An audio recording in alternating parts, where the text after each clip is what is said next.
So I got the OnePlus 7 Pro back after repair. So on the durability test that we tried on the OnePlus 7 Pro, it was really fun to do that because this is the expensive OnePlus 7 Pro phone, not a cheap phone. The whole phone was destroyed, the back panel, the front panel, there was a scratches all around. I guess nothing left which was not a scratch.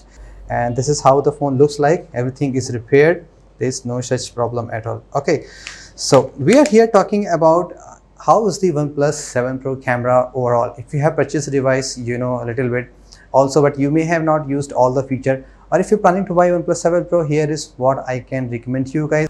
So I was working on a project for my Hindi channel.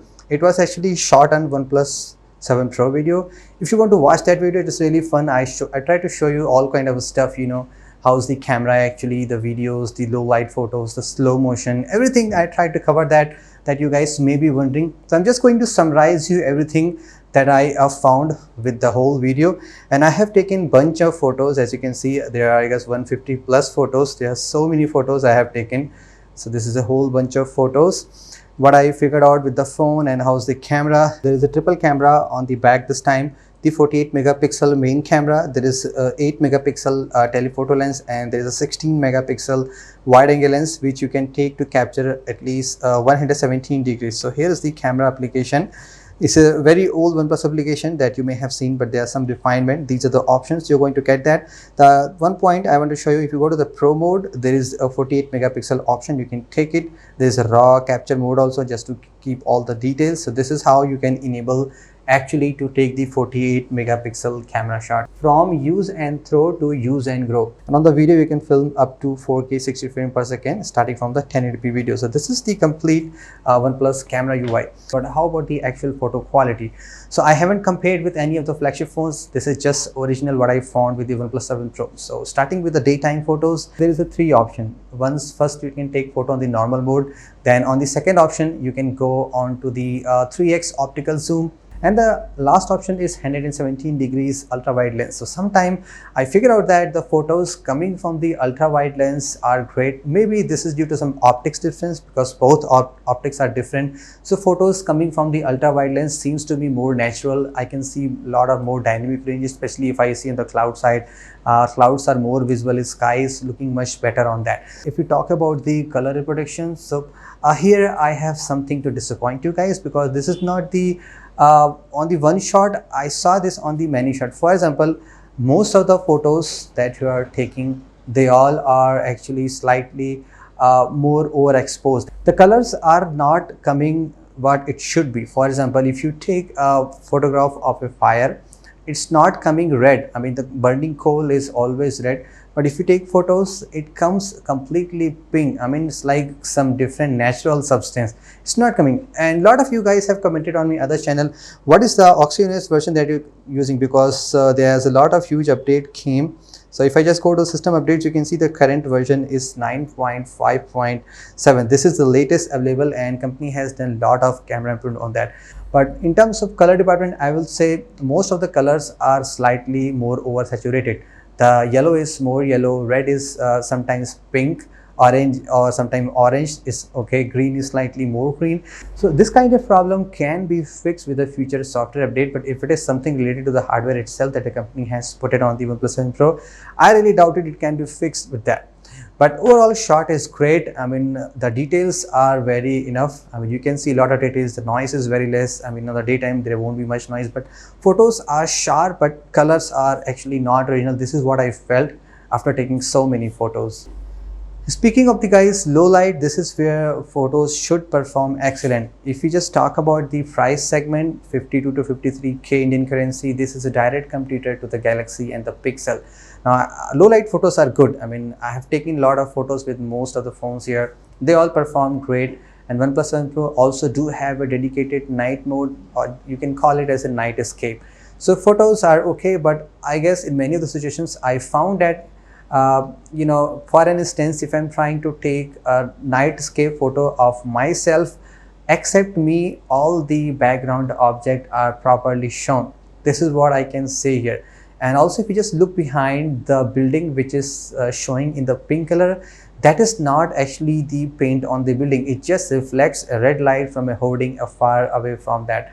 but it just try to show that it's a pink building. So again I said that the colors are not coming properly, and you can clearly see except me all the objects are properly shown.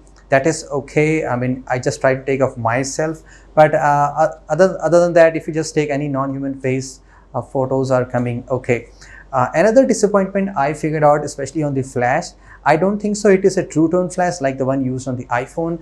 If you just try to illuminate yourself, you can see you are not able to decide what is the color of my actual t-shirt.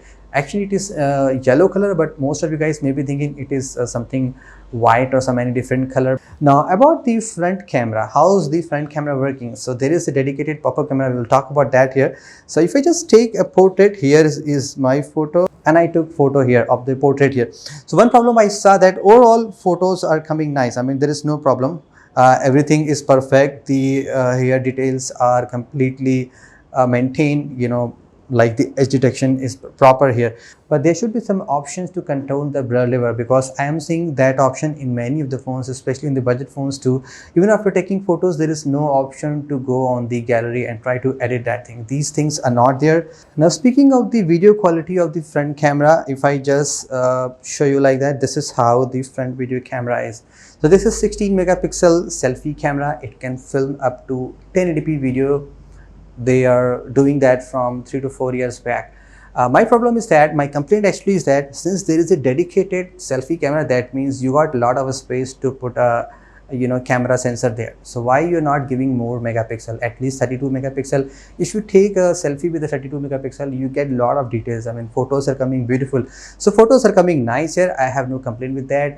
It is good. It is completely natural selfie. Portrait is also natural. But if you're doing some sort of vlogging, so let's see what happened. See, you're righty, that means you're using right hand.